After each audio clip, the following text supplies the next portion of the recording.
أعوذ بالله من الشيطان الرجيم لقد من الله على المؤمنين إذ بعث فيهم رسولا من أنفسهم يتلو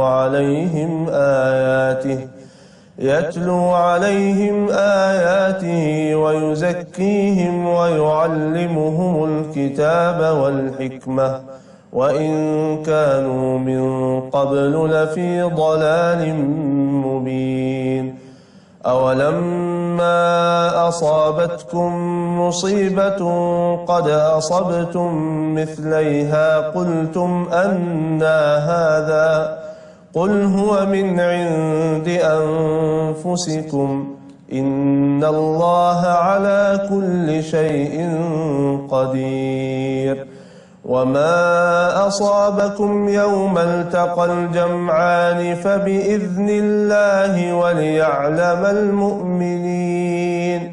وليعلم الذين نافقوا وقيل لهم تعالوا قاتلوا في سبيل الله أو ادفعوا قالوا لو نعلم قتالا لاتبعناكم هم للكفر يومئذ أقرب منهم للإيمان يقولون بأفواههم ما ليس في قلوبهم والله أعلم بما يكتمون الذين قالوا لإخوانهم وقعدوا لو أطاعونا ما قتلوا قل فادرءوا عن أنفسكم الموت إن كنتم صادقين صدق الله العظيم. Bismillahirrahmanirrahim. Assalamualaikum warahmatullahi wabarakatuh. Pemirsa yang dirahmati Allah, langsung ya kita bahas yang terusan dari yang kemarin. Ini dia. Pengen punya duit 3 triliun. Allah nanya buat apa itu duit 3 triliun? Kita bilang buat 1000 pondok. Bagaimana caranya menurut kamu? Untuk bisa punya 1000 pondok itu, saya bilang saya punya 3 triliun. Bagaimana caranya supaya kamu bisa punya 3 triliun untuk mendukung ya punya 3 triliun dan 1000 pondok? Lalu kita bilang coba deh pengen punya usaha 100 hotel. Udah gak muat. Oke. 3T. Buat apa? Buat 1000 pondok. Gimana caranya? Untuk bisa mendukung ini semua, punya 100 hotel. Kok 100 hotel? Ya supaya masing-masing kota tuh 10 rumah tahfiz atau 10 pondok kecil. Jadi dikali 10 kan 1000 tuh. Nah, gitu. Terus apa lagi? Restoran. Apalagi perusahaan. Nih macam-macam nih perusahaan nih. Saya mikirin yang tambang, sawit, emas, eksim, ekspor impor, travel. Pengen punya maskapai penerbangan. Oke. Yang mana semua? Ini juga ditanya lagi sama Allah. Terus kalau aku izinin 100 hotel, ya itu dia, ya Rob, keuntungannya buat ini nih, buat bikin 1000 pondok. Nggak nyangka loh saya, kalau kemudian ini semua dikabulkan oleh Allah, plus. Banyak yang saya tidak mohon, dikasih oleh Allah SWT. Gila ya, 3 triliun ini kan, bukan angka yang masuk akal itu untuk seorang anak manusia, namanya Yusuf Mansur. Karena pada saat saya bermimpi punya 3 triliun ini, utang saya masih 1 miliaran. Ampun. Tapi ya, saya udah bilang ya di episode kemarin itu loh. Nah, Yang penting ya punya mimpi. Mimpi itu kemudian ya merapat kepada Allah, mintalah ke Allah, lalu bergerak. Nanti masalah mewujudkannya, eksekusi ini ada sama Allah Subhanahu wa taala. Dengan cara-cara yang kita tidak pernah tahu, nyampe aja begitu. Ilmu keyakinan diri, ilmu kepositifan, the power of mind, the power of dream bisa bikin kita nyampe, apalagi the power of Allah Subhanahu wa taala. Ini nyampe nih. Ya, 2006 nih. Kemudian di 2008 saya koreksi menjadi 4 triliun. Nyampe lagi, koreksi lagi menjadi 10,7 triliun 2012 ini. Biarin yang lewat dulu, kita terusin nanti di segmen 2.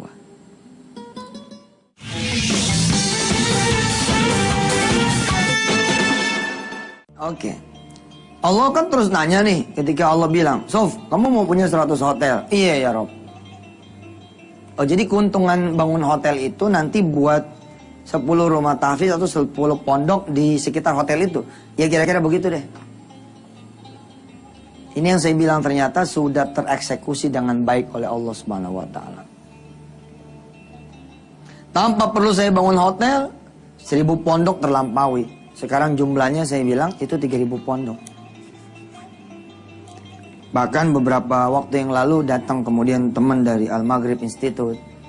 Dia punya cabang-cabang di Amerika, ya, dan juga di Toronto, di Kanada sana. Dia bilang, saya mau buka perwakilan saudara, bikin rumah tahfiz di Amerika. Wah, cantik. Di Afrika Selatan ada 2 rumah tahfiz. Kemudian di Jepang, berapa minggu yang lalu saya berangkat ke Jepang. Kita buka ya, di atasnya rumah tahfiz itu sebenarnya pesantren tahfiz. Tapi kita gulirkan yang disebut dengan tahfiz center. Kita pakai call center. Tapi biasanya call center itu buat bisnis. Ini call centernya buat Al-Quran. Disebutnya Al-Quran call. Kalau bangun madrasah kan di Australia masalah. Tapi kalau membuat kemudian satu rumah bisa menjadi punya layanan Al-Quran call, nggak ada masalah. Nggak ada masalah parkir, nggak ada masalah kemudian jam, masalah segala macam. Pakai Al-Quran call. Tahu apa yang Allah lakukan buat saya? Ternyata Allah memberi hidayah, menggerakkan Indonesia, membantu saya mewujudkan 1000 pondok, sehingga kemudian jumlahnya menjadi 3000 pondok. Sekarang memang namanya masih rumah tahfiz. Tapi jangan lupa, pesantren-pesantren besar di tanah Jawa dan juga di luar tanah Jawa berasal dari kamar kiainya kan. Kiainya pulang dari tanah suci, diambil kemudian murid-murid 10-20 anak. Karena nggak muat, kemudian beli tanah sebelah, nggak muat lagi beli tanah sebelah, nggak muat lagi beli tanah belakang. Kemudian bangun asrama. Tuh. Kira-kira 50 tahun, 100 tahun, 17.000 muridnya. Umpama ada satu kota namanya Solo. Berjalanlah sesuai dengan akal saya saat itu menjadi anak muda. Oke, kasih saya usaha ya Allah. Supaya saya kemudian bisa membangun itu namanya rumah-rumah tahfiz dan pesantren.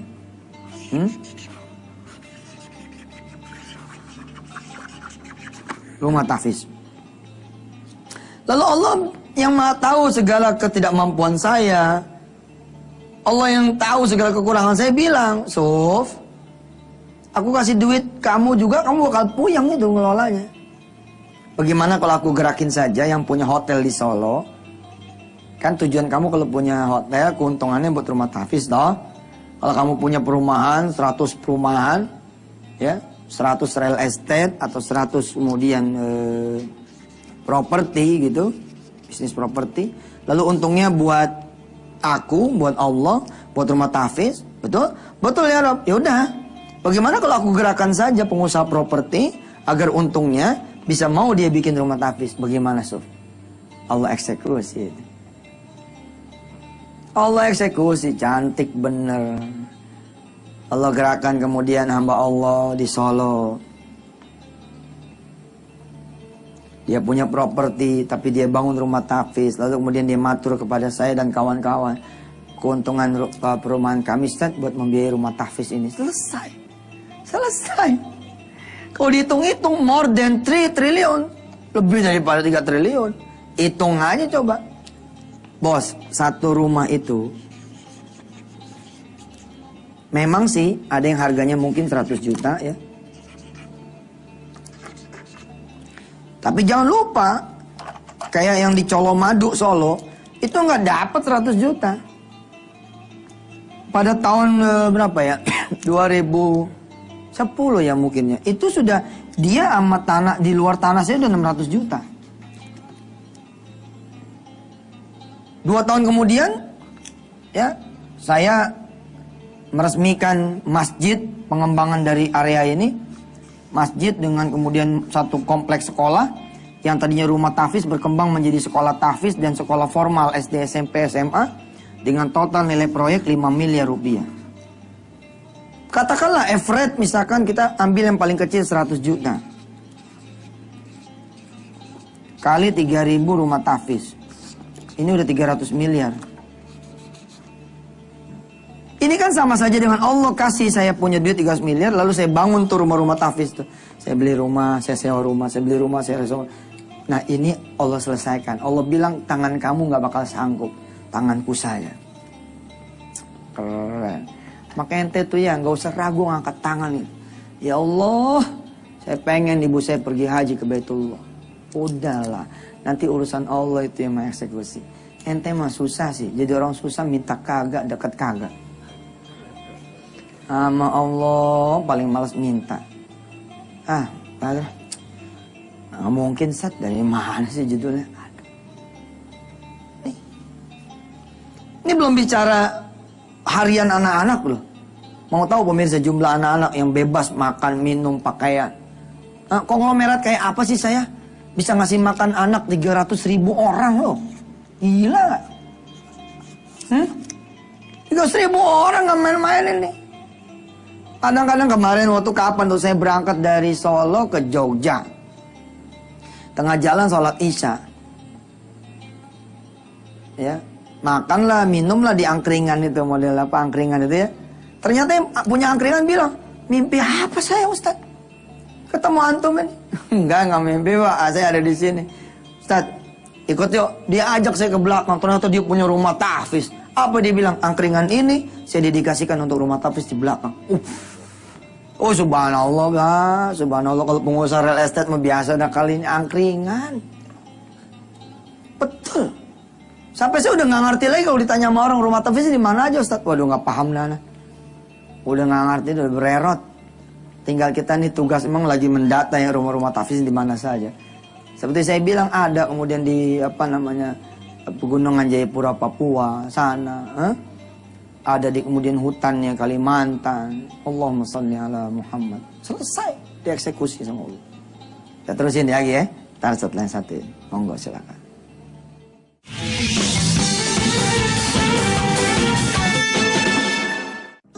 Dan hebatnya Allah pemirsa, hebatnya Allah. Allah pun tetap memberikan hotel ini untuk saya.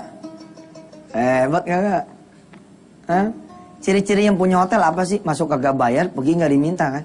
Dia bawa bini, dia bawa anak, mau milih kamar mana aja.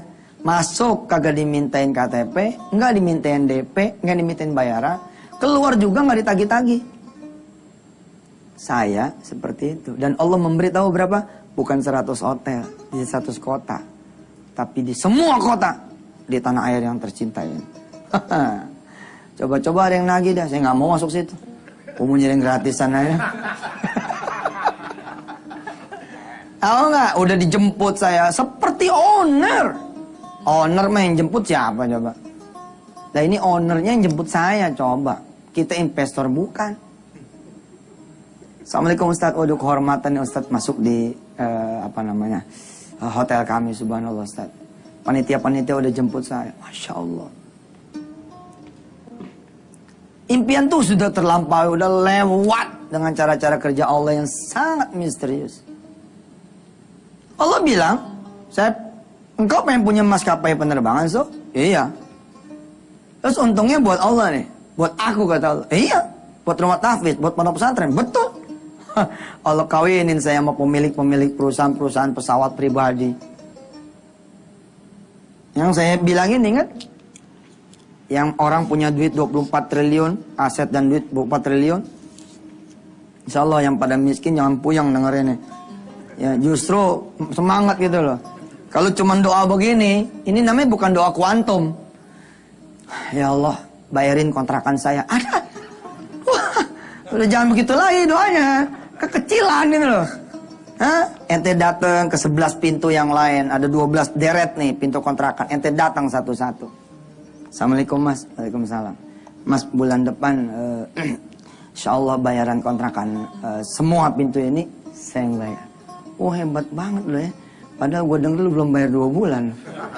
Jadi ya mas, saya udah belajar kuantum doa mas. Makanya mumpung saya lagi melakukan kuantum doa, saya berdoa sama Allahnya begini mas. Ya Allah, mudah-mudahan saya bisa bayarin kontrakan saya dan semua kontrakan yang lain. Dan berikanlah saya uang yang banyak ya Rabb, supaya saya bisa membeli semua kontrakan ini, lalu membebaskan semua teman-teman saya yang lain. Oh iya, sehat ente. Sehat. Sehat mas, sehat. Iya gitu. Gua aminin doa lo. Makin banyak orang ngecilin ente, makin banyak saksi yang mengatakan ente itu, ayah, insya Allah makin jadi ente. Makin jadi. Berdiri kemudian kita sebagai pemilik yang baru. Assalamualaikum, kita kumpulkan ente pada semua. Tahun 2012 saya pernah bicara kepada saudara bahwa saya akan menggratiskan. Alhamdulillah ini sertifikatnya sudah selesai di balik nama. Dan ini semua sah sudah menjadi milik saya. Sesuai dengan janji saya bahwa semua akan saya gratiskan. Tapi saya minta satu permintaan. Ini menjadi rumah kontrakan tahfiz. Bayarlah saya dengan saudara-saudara menghafal Quran setiap hari 1 ayat. Saudara, istri saudara dan anak-anak saudara.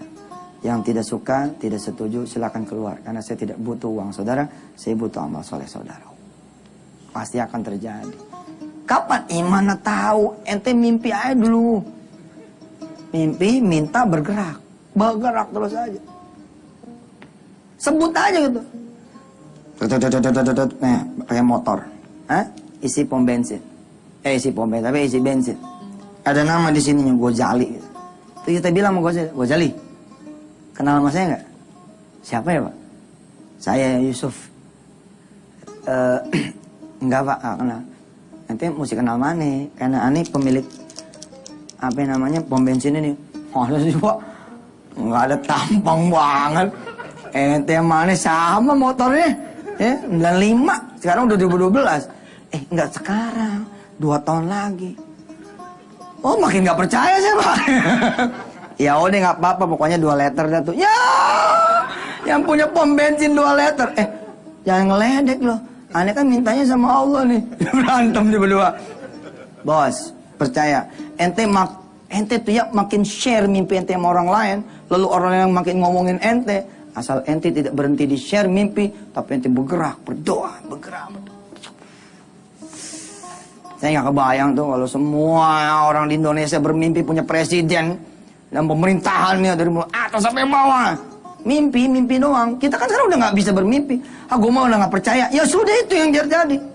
Gue mah nggak percaya ada pemimpin yang bersih. Gue mah nggak percaya ada pemerintahan yang bersih. Gue mah nggak percaya dah sama anggota dewan. Ya udah, karena semua hampir mungkin lebih dari 50% penduduk Indonesia kayak gitu. Maka Allah akan mengabulkan itu. Jangan dong, percayalah. Percayalah. Someday somehow, insya Allah, dream comes true. Akan ada Presiden Republik Indonesia yang dicintai betul sama semua kawan dan lawan. Akan ada menteri-menteri, Masya Allah. Akan ada gubernur-gubernur, polisi-polisi, jaksa-jaksa, hakim-hakim, pengusaha-pengusaha yang soleh-soleh. Insya Allah. Insya Allah. Kita masih akan terus nih cerita ya. Ya, seperti omongan saya kemarin. Kalau doa tuh begini. Karena udah tahu cara kerja Allah, jangan doa cuman, ya Allah saya pengen deh punya mobil. Enggak, kasih tahu Allah yang ada BPKB-nya, yang punya sendiri. Nah itu. Yang nomornya adik, saya juga begitu. Saya pengen juga punya 3 triliun, 4 triliun cash. Terbukti nggak? Insya Allah. Bayangannya udah ada. Insya Allah ada dikit lagi. Oh saya koreksi kok jadi 10,7 triliun. Insya Allah ya. Selamat puyeng. Besok kita terusin lagi. Mudah-mudahan Allah jabah semua kesulitan saudara. Hilang kesusahan saudara kemudian diangkat. Al-Fatihah. A'udzubillahi minasyaitonirrajim. Bismillahirrahmanirrahim. Alhamdulillahirabbil alamin. Arrahmanirrahim. Maliki yaumiddin. Iyyaka na'budu wa iyyaka nasta'in. Ihdinas siratal mustaqim. Siratal ladzina an'amta 'alaihim ghairil maghdubi 'alaihim waladdallin. Rabbighfir lana wa lana. Amin. Makasih banyak saudara. Mudah-mudahan Allah meng-up semangat saudara, meng-up keyakinan saudara, dan juga menggerakkan saudara untuk menuju pada apa yang saudara impikan, yang saudara inginkan, yang saudara yakini. Sampai ketemu lagi. Wassalamualaikum warahmatullahi wabarakatuh.